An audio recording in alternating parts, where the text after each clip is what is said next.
Hello, folks. Welcome to another episode of Restream, real estate news for and information for real people. I really appreciate that you've tuned in again today. We're on episode 17, so I'm really excited that we've been able to keep this stream going. Today, I have some plans, and I'm going to drag out my little introduction a bit because today is going to be a great conversation. We're going to have Ian Bingham. He is the Liberal candidate for the Niagara West riding. He's going to come on board today. He's going to talk with us about the Liberal affordable housing plan. Now, I want to make one thing really, really clear. I am not here to endorse any particular party, any particular plan, but I am a real estate agent, and I am a homeowner, and I am, as I said in some of my previous videos, one of the things I'm deeply concerned about is affordable housing. I think it is one of the most important issues facing Canadian society today. It will be one of the issues that will probably guide my vote, whether it is Liberal or Conservative or NDP, what have you. My goal here today, though, is like I said, it's not to endorse any particular party. I put the call out to a number of different candidates, and what I presented them with was the opportunity to come onto my stream here and to share information about their parties' plans with respect to affordable housing, their policies. So Ian responded. However, just got a message from him over Facebook. He was held up a little bit with some constituents, so he says he's probably going to be about 10 minutes late. So I'm here to fill a little bit of time. If worst comes to worst, I'm talking about baseball, just so you know. Oh, Robbie Ray's like killing it lately. But anyhow, I have extended invitations to a number of different candidates in the Niagara region. Generally, I'm not just focusing on my own region. I've sent out invitations to all the major candidates from all the major parties. Unfortunately, I've only had one person so far take me up on the offer. That is Ian. But I am actively following up with my invitations. I really want to have someone from the NDP share their perspective, their policies on housing. I want to have a Conservative representative share their perspectives. And my goal is to really just provide a vehicle for information sharing. I am not endorsing any one party over the other, not in this vehicle at least. That doesn't mean that I won't allow myself to be critical, right? That's not my nature either. Anyone who knows me knows that my background is in philosophy. I pride myself on my critical thinking skills. So I think it's important to apply that critical eye to everything that presents itself. So two things, right? If I'm going to play devil's advocate with any of my guests on the show, it is strictly for the sake of expanding on the information being provided, and take that for what it's worth. If I do happen to find something that you believe is critically fatal in a policy, that's your decision. But I'm making a point of trying to stay neutral while allowing myself to be critical. I don't know if that makes me the strongest interviewer, but honestly, I'm not claiming to be a fantastic interviewer. So this is going to be the first discussion concerning, related to the current federal election, related to the various different parties' policies with respect to affordable housing. So why don't we get started? Hopefully Ian will be able to join us shortly. Thanks again for joining in. Stay tuned.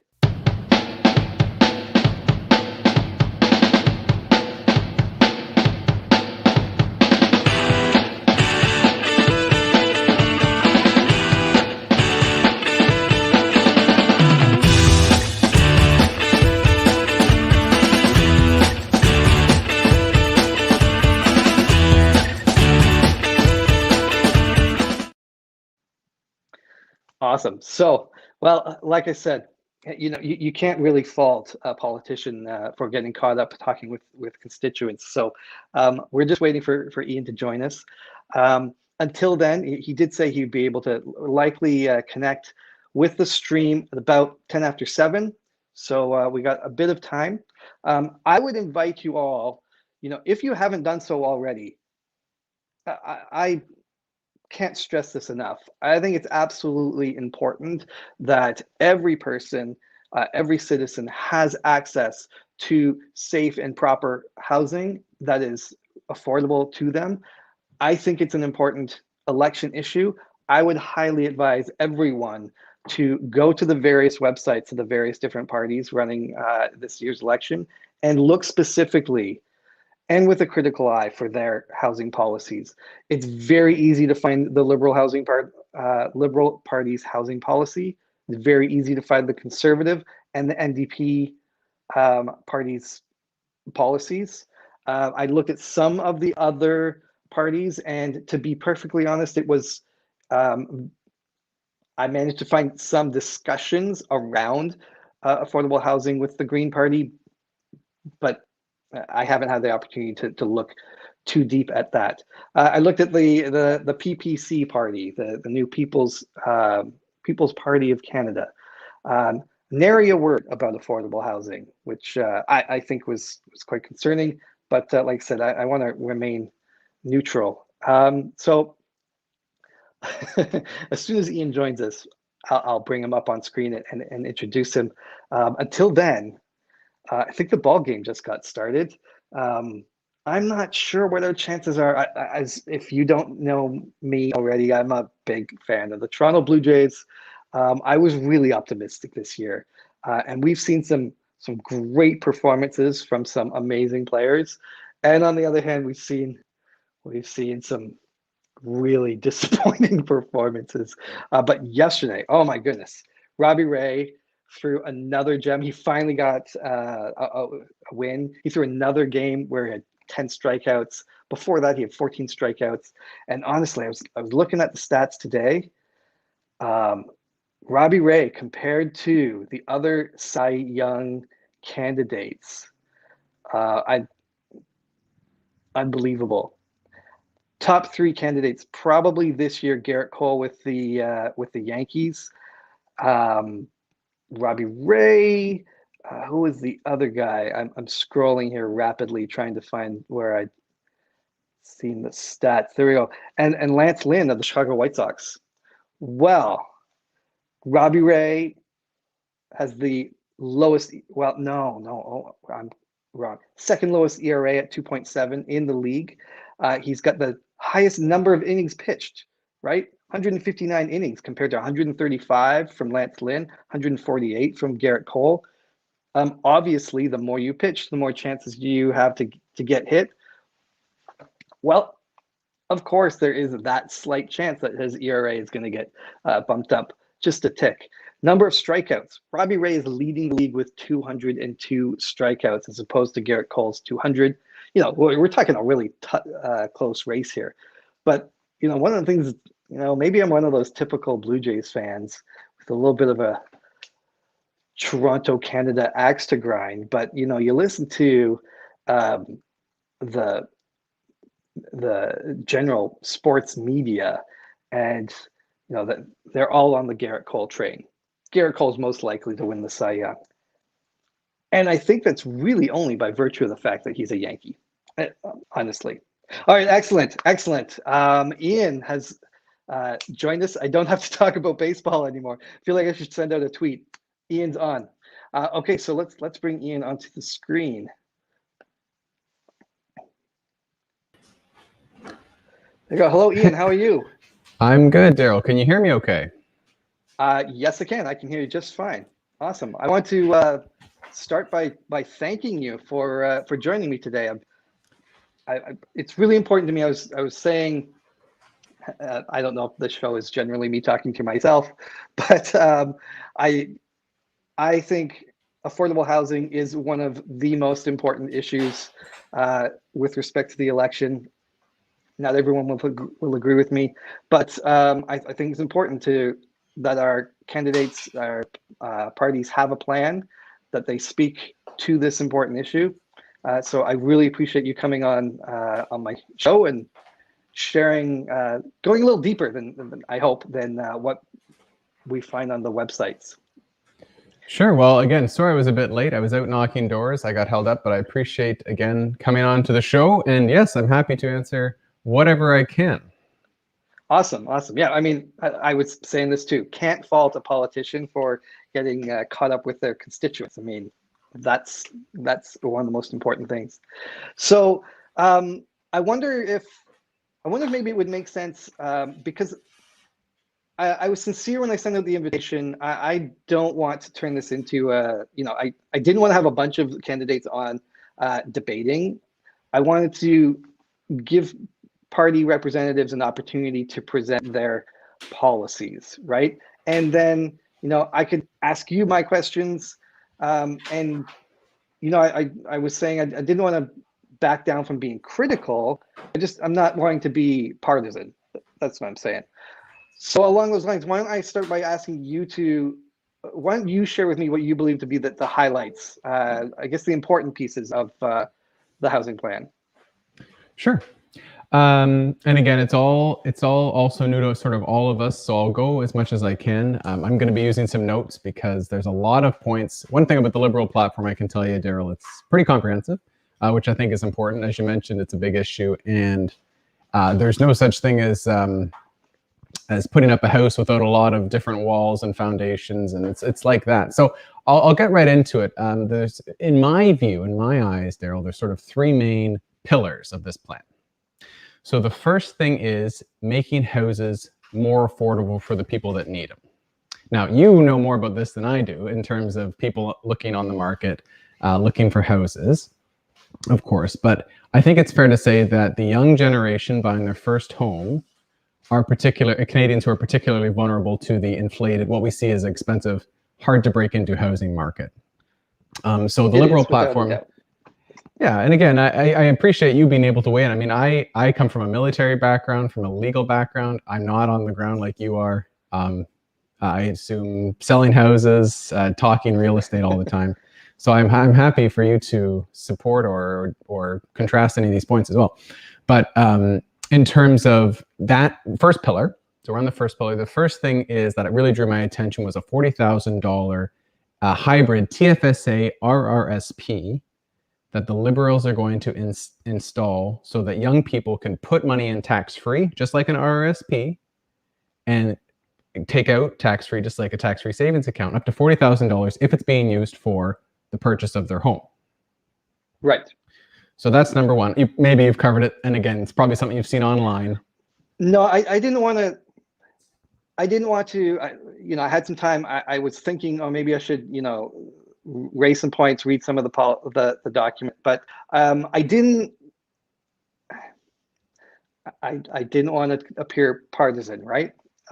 I think you got that from the communication we've had already. I would really like to see some of the other party representatives come and join me for separate conversations. I'm hoping that's going to happen. But yeah, just really for the sake of maintaining my neutrality, I didn't want to be the sales guy for the plan. Perfect. Well, so okay. So we're talking TFSA as a vehicle for savings, correct? Bingo. Now, where did the $40,000 come from? To be honest, I don't know where that figure comes from. I'll have to get back to you, but in my experience, I'm in that demographic of people who have bought their first house, who are looking to buy their first house, and I can tell you, it's a very significant chunk of a down payment. So to be honest, I don't know where the number comes from, but I think it's definitely in the ballpark of being substantial and helpful, and for that reason, very important for us to recognize.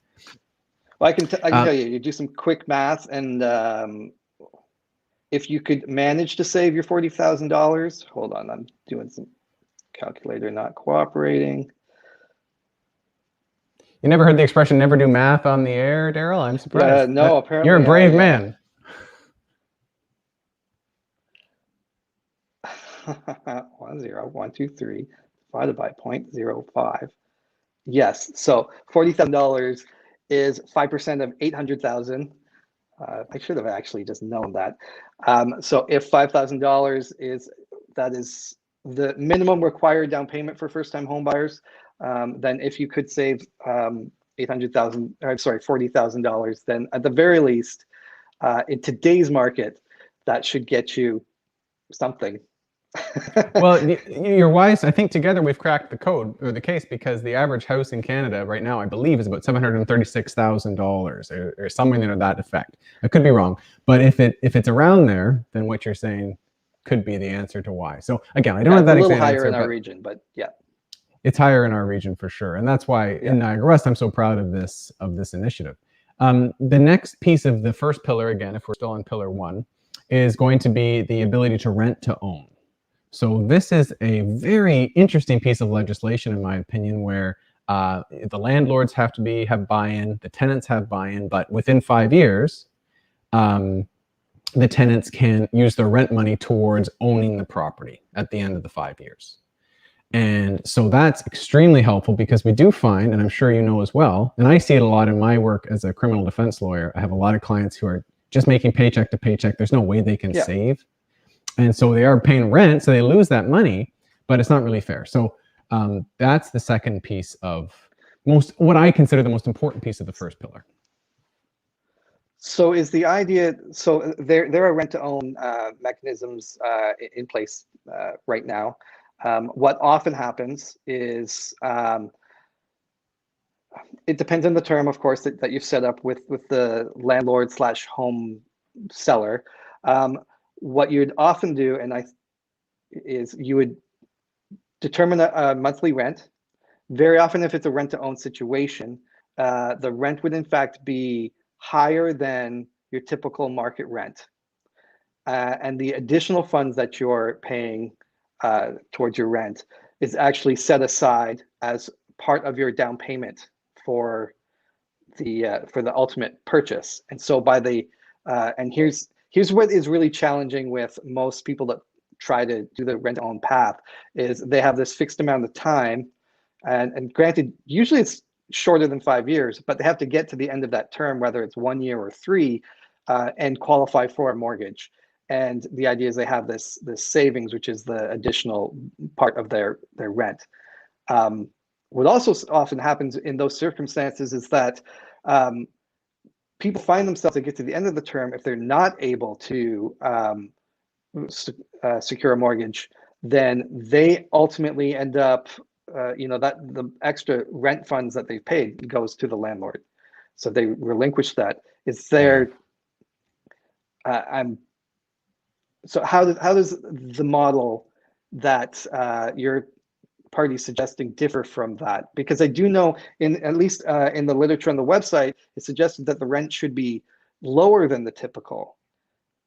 So I guess, you know what, one of the, and I'll be honest, I actually have a friend, she's the Liberal candidate out in Orangeville, Caledon. And I was talking to her a bit about this. The implementation is where I have myself the most questions about the policy. So here's one of those points from like, okay, so what does that really look like? Can you expand upon that at all, or?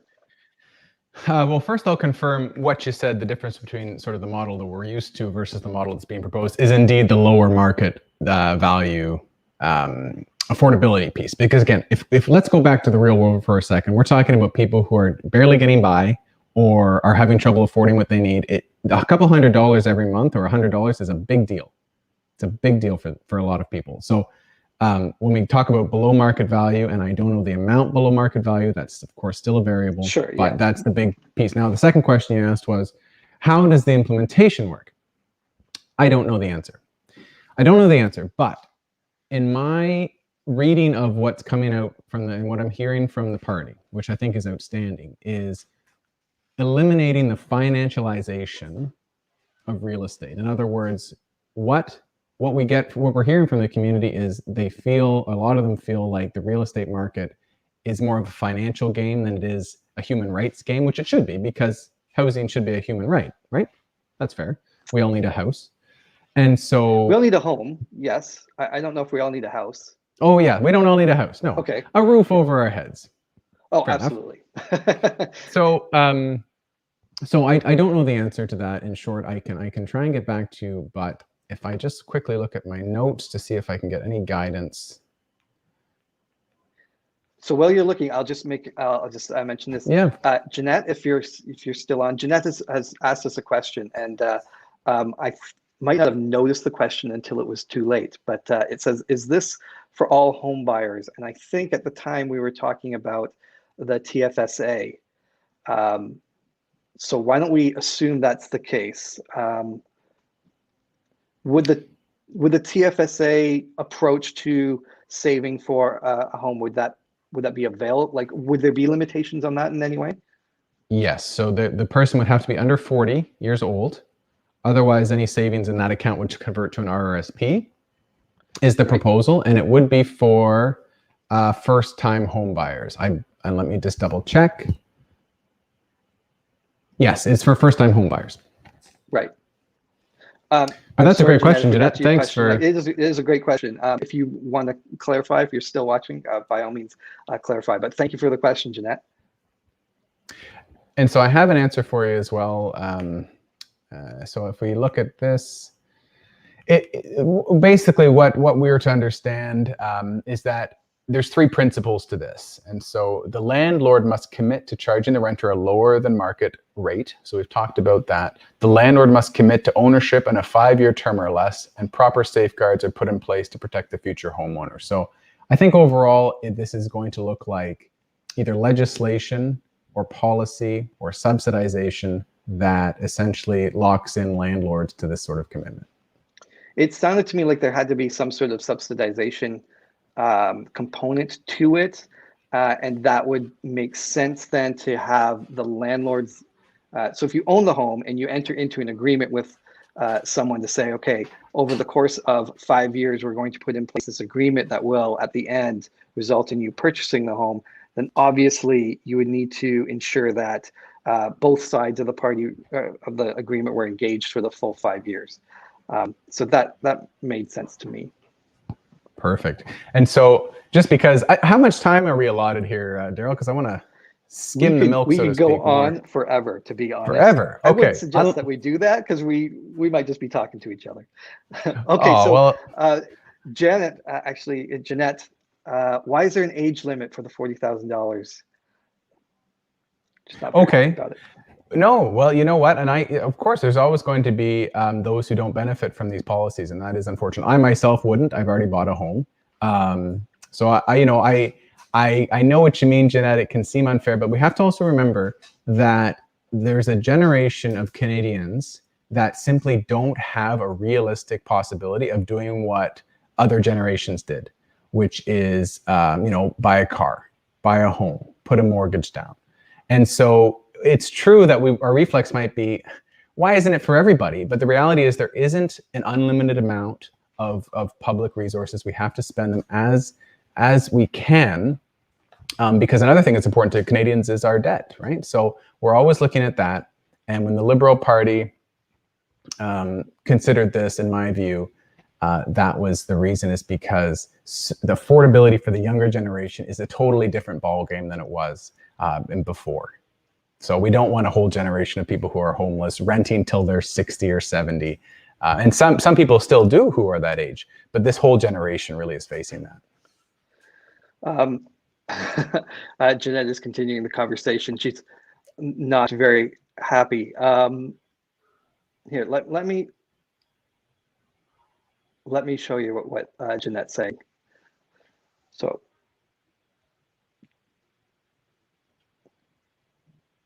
Well, I hear and see what you're saying, Jeanette. You're saying there shouldn't be a cap, and I'm happy to take that up, and I'm making a note of it, okay? This is something I'm taking notes on, and that's something I hear you, and it's something that I'm going to make sure that if I get to Ottawa, they hear too, because, maybe 40 is too young. And again, I don't benefit from it either. So there's an answer to your question is the most vulnerable is the under 40.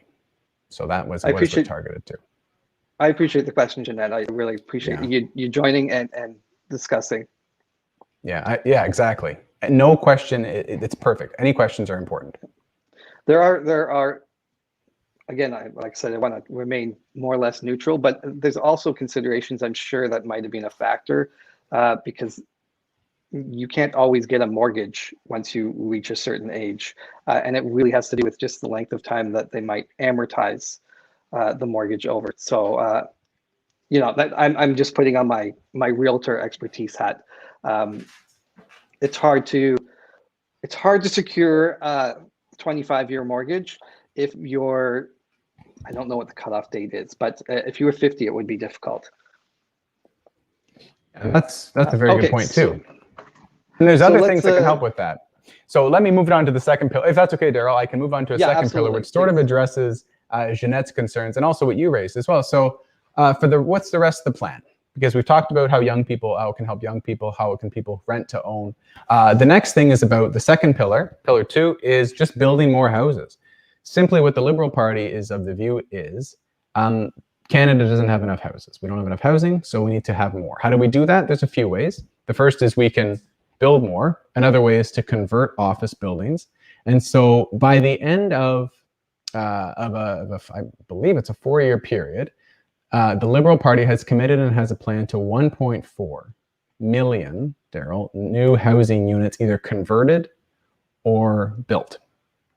So that's going to be terrific to help cool market values and also to address Jeanette's concerns, older people trying to get mortgage. These will be houses that are more affordable. So built by who, I guess, was my big question when I came across that point. Well, as I say, the people who converting office buildings wouldn't need so much building as they would renovation. So this is something that the Liberal Party is committed to spending quite a few billion dollars. I believe the number is 2.47, but I have to check my notes.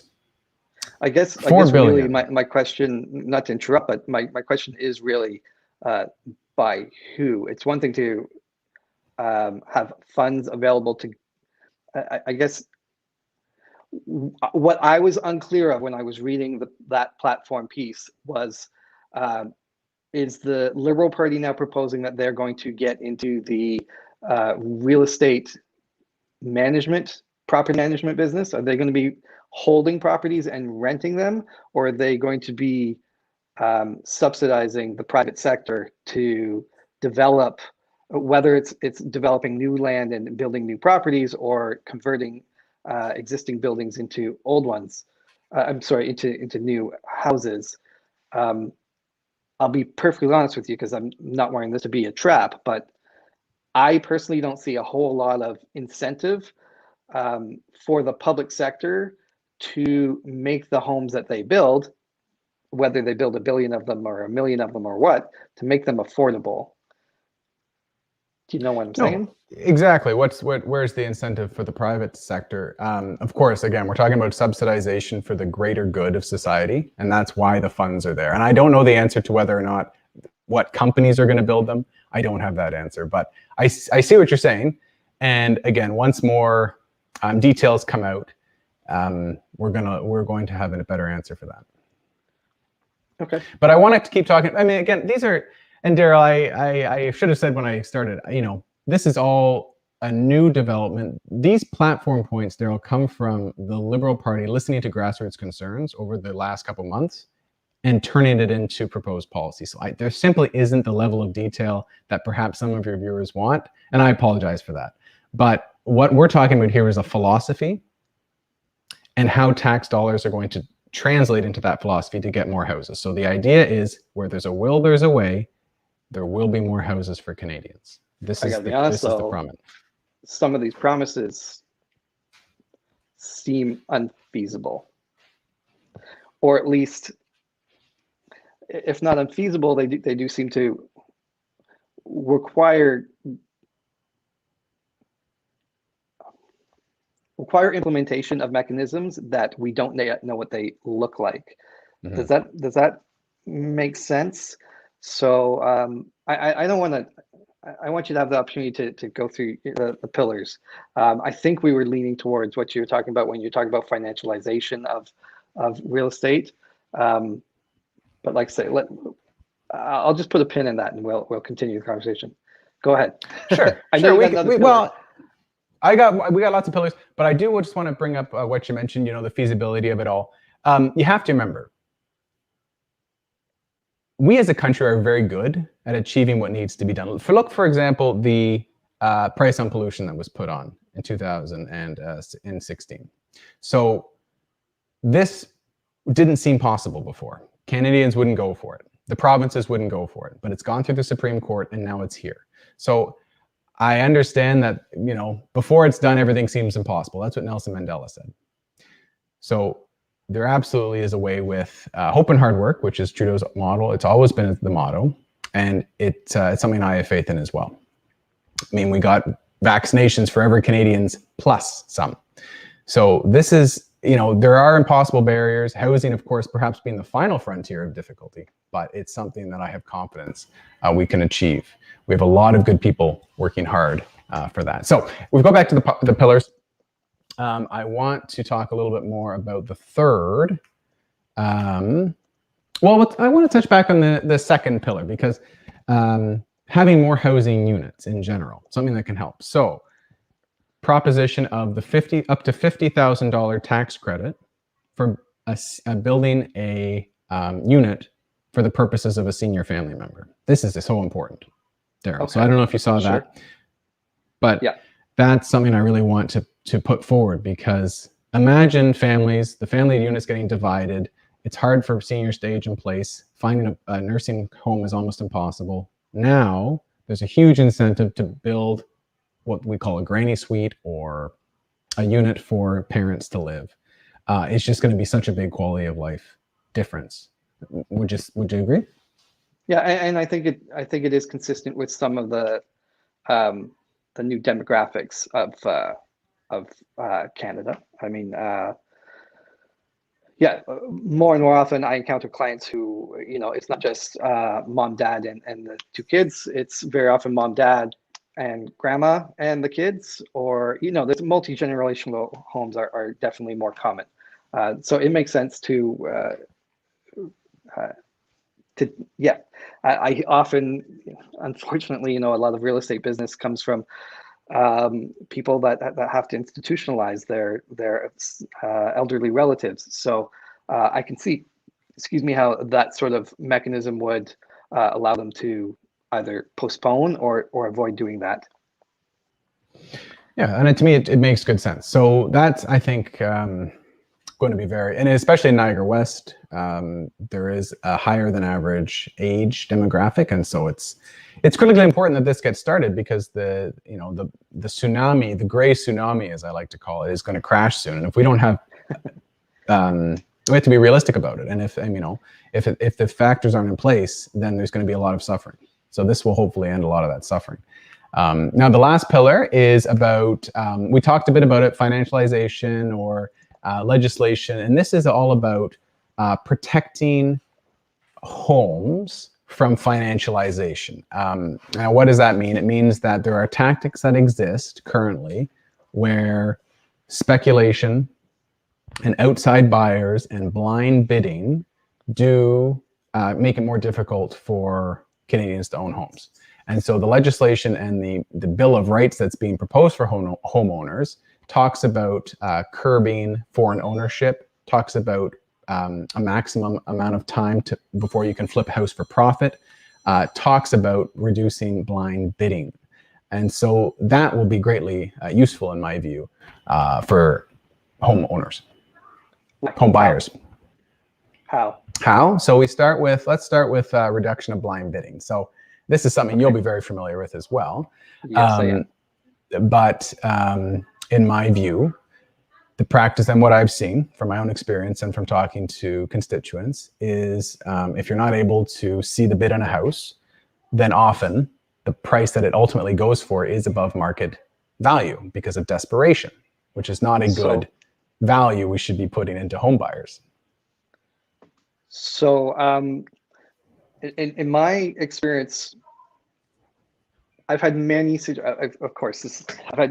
situations where clients have been bidding on homes, and they would have gladly paid more than the most highest bid had they known what that number is. So Yes, and that's that would fine. But suggest to me that um, the home is going to sell for what it sells for.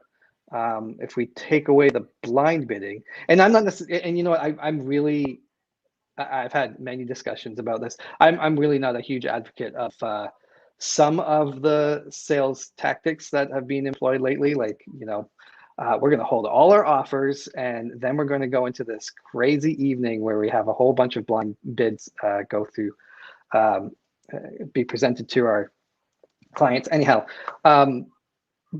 but the piece that I don't see is how removing blind bidding prevents homes from, like, control. No, wrong word. I don't see how that will curb the inflation of housing prices, because I know I've had clients lose out on purchasing homes by $1,000, and had they known, they would have gladly paid $1,000 more dollars. They would have gladly gone right up to the limit. I can't help but think that seeing what the highest bid is, you aren't going to just have someone else go to the next level, right? well, You I think you obviously, I answered. don't think you can't cap the amount of money that someone can sell their house for. That would be problematic. But I think you see what I'm saying, right?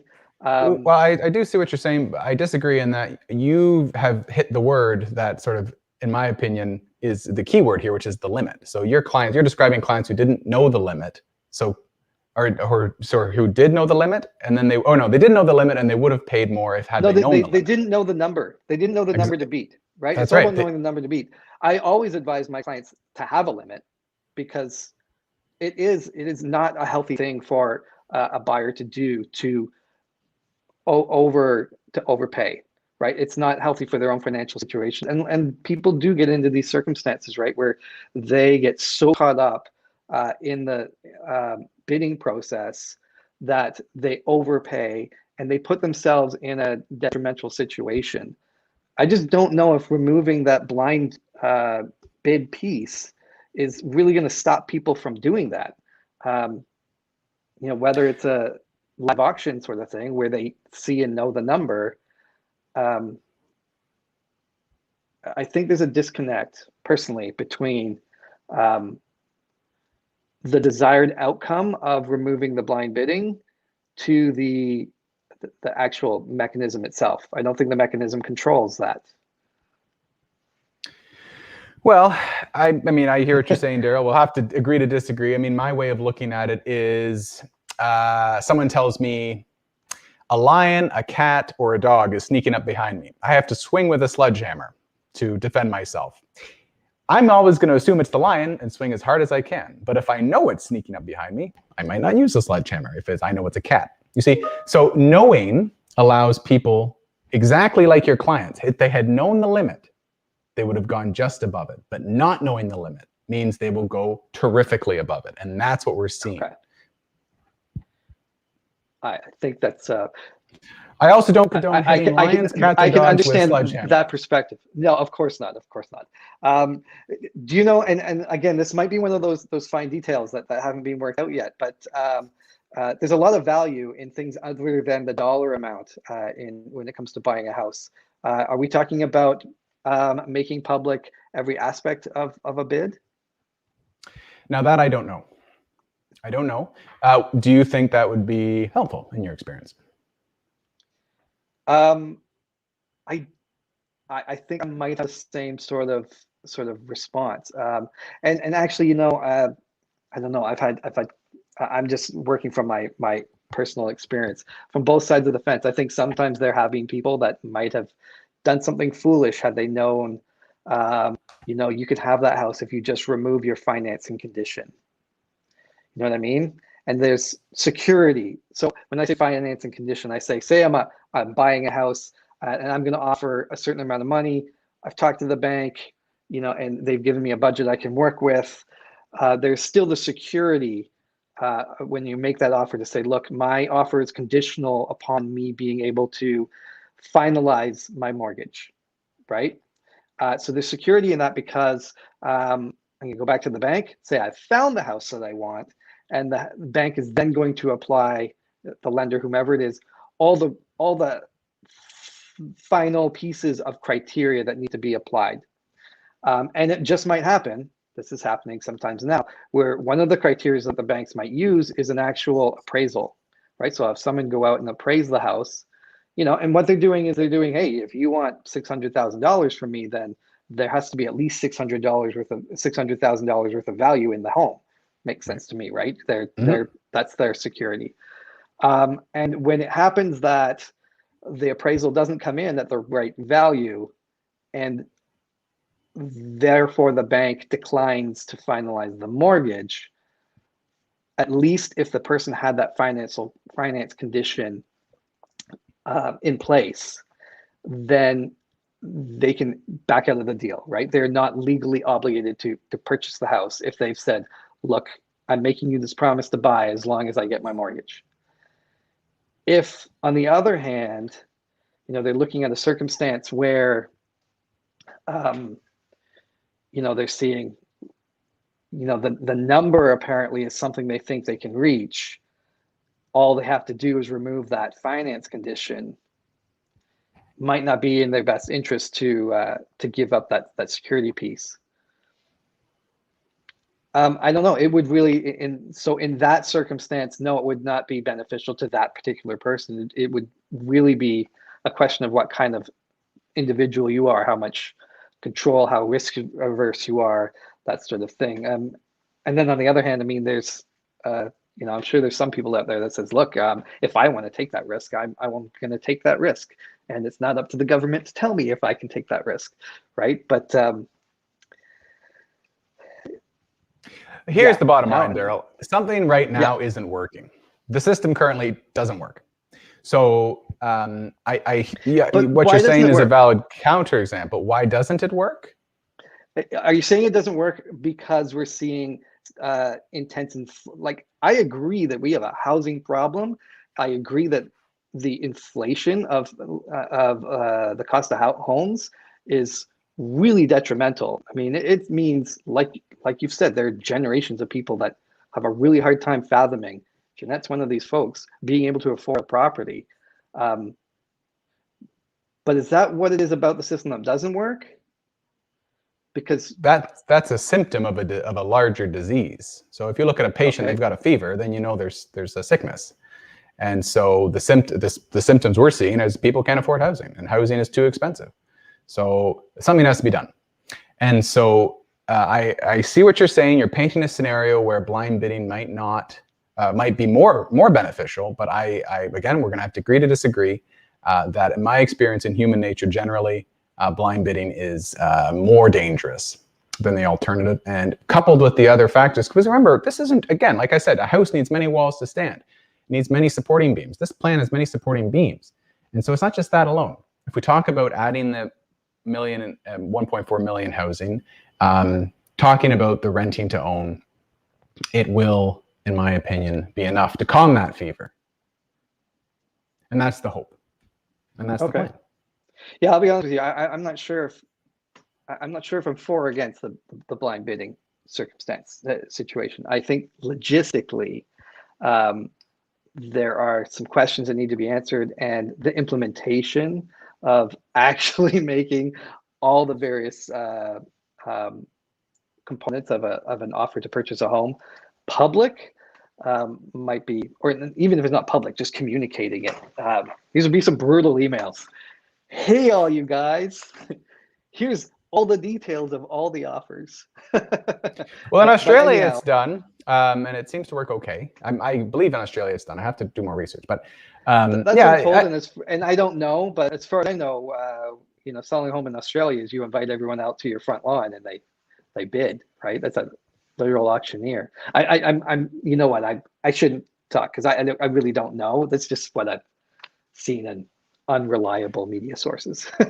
Fair enough. I think the bottom line is we can do better, and this is a plan that makes rational sense to me and to many of the people I talk to, and so this is the Liberal plan.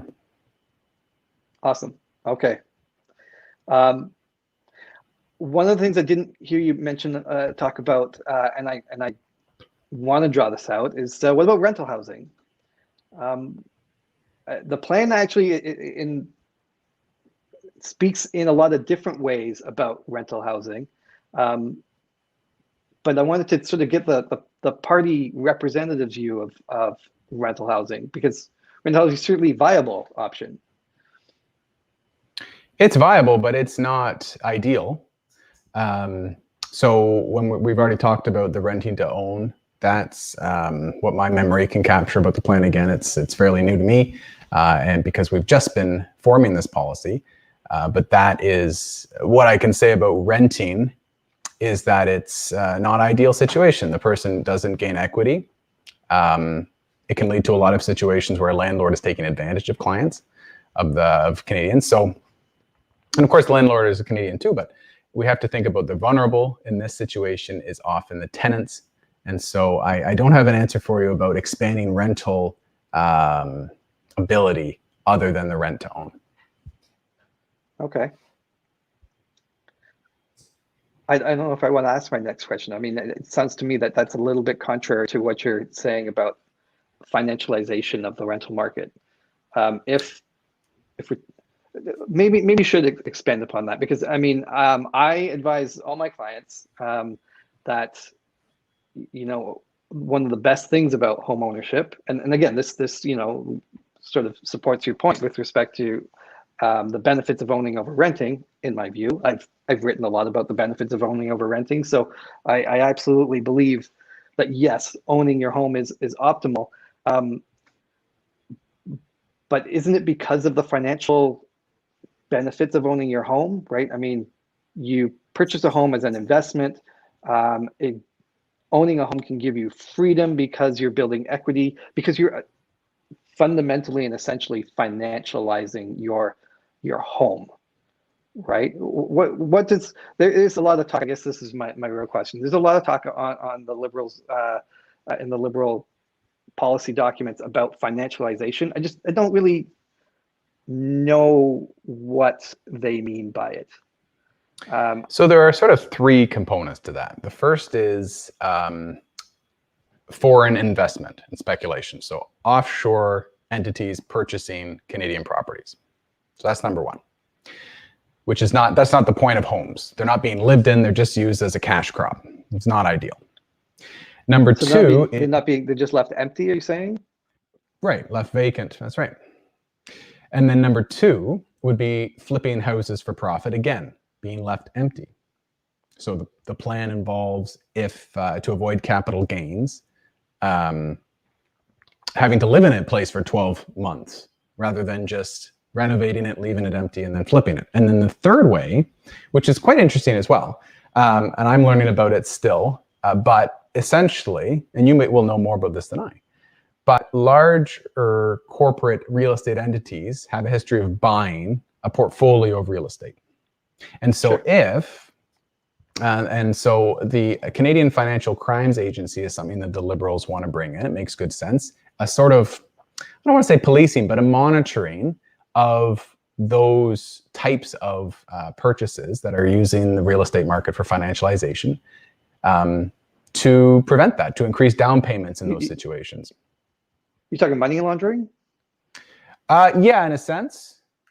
There's lots of mechanisms already in place to, I don't know how successful they are, but as a real estate agent, I'd say, and more, 50% of your job is fulfilling the requirements and documentation to prevent and document potential money laundering. But that's interesting. That's a piece I hadn't seen. Ian, I really appreciate you coming on board, and I do know, you know, like, and I think some people don't appreciate this sort of thing in general. Is that, you know, the way our democracy works is common people represent a group of common people, right? So they're not necessarily, you know, not necessarily experts in every field of governance. So I totally appreciate it. I might have been, you know, asking you questions that might be beyond your current, you know, purview right at the moment, that or background. I do appreciate that. I appreciate you taking the time to come on and talking with me. It was really helpful, I think, to share and elaborate on some of the pieces. I encourage everyone, like say, to do their own research. Oh, I'm not liking that phrase lately, but to go out and do the reading, right? Read the liberal documentation, read the conservative documentation, read the NDP's documentation, and make an informed decision when they go to the ballot box. And this is what I think the benefit. This is the service you're doing for me and for my audience right now, and I really appreciate it. Is that you're helping us become informed and make informed decisions. Well, thank you, Daryl, for having me on. You were very courteous and nonpartisan, like you promised. And I mean, just to speak to your last comment, I mean, you're right. I'm not an expert in real estate, but what I can understand is what we've all as a society experienced, those common experiences, and that this plan, if effective, and I believe it can be, would address those issues. And so this is the common sense approach.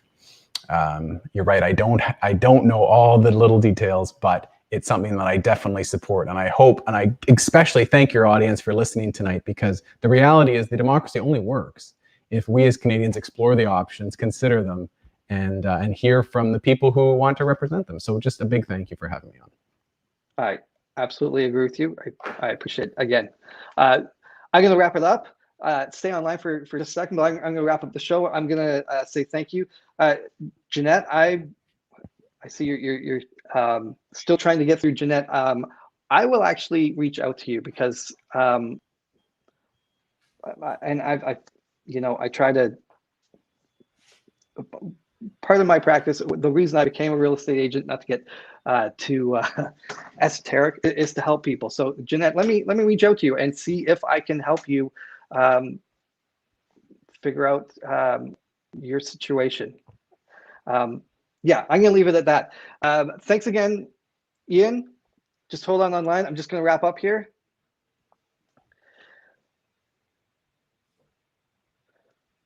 Thank you, everyone, for tuning in. If you have any questions, any real estate needs, please feel free to give me a call. Got my contact information right there on the screen. I'm always happy to answer questions, and I really am. I am committed to helping people with respect to real estate. This is, one of the reasons I made the career change, and I know I speak to this in a lot of my videos.